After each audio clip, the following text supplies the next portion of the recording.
Guys, ginmingaw ako, sabi ko, day off ko sugat bang kamino, sabi ko malakat-lakat anay ako. So nagkadi ako dito sa area na amin na siya guys.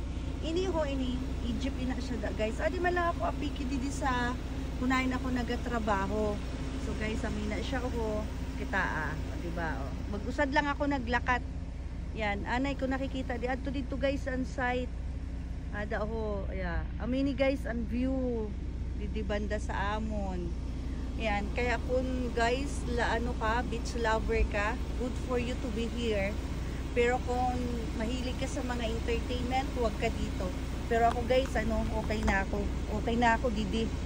So, nasanay na ako, kay hali na ako guys sa city. So, maayo gali guys magtrabaho sa remote area, kay wala sing gastos na damo. Pero guys, magastos man gihapon ako, kay sige man akong kakagawa sana kag magkinaon dida bisan libre ako sa pagkaon sa site, makaon ako kunanon gusto ko, kunanon apiki didi na taon, makaon ako. Ini guys, nakamino diretso na pakadto sa taon ko nagakunhain ako naganinakat na dida. Tapos ini naman didi ini pakadto na guys sa tinatawag namo na city. Tama dito gali dito, pakadto na siya dito, pakadto 2 hours and a half naman ang pagabiyahe. So sabi ko, minsan nagakadto ako sa city pag ginahigsan ako mag-drive, pero kung dili na lang. Di lang ako dida nagakinarigo. Tapos ina dito guys, ina dito. Amina ang gusto ko nakadtuan na permiada ako dida sana na beach. Thursday night o kung may time ada nagakada kami da, nagapangagda ako. Nagsabi ko hamos na upod na sa akon kay maluto-luto kita dida sa dagat.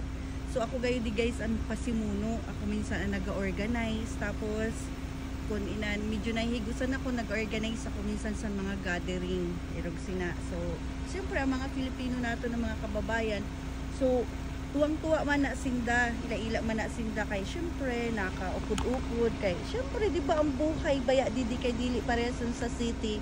Pero so far so good naman, kitain na, di ba?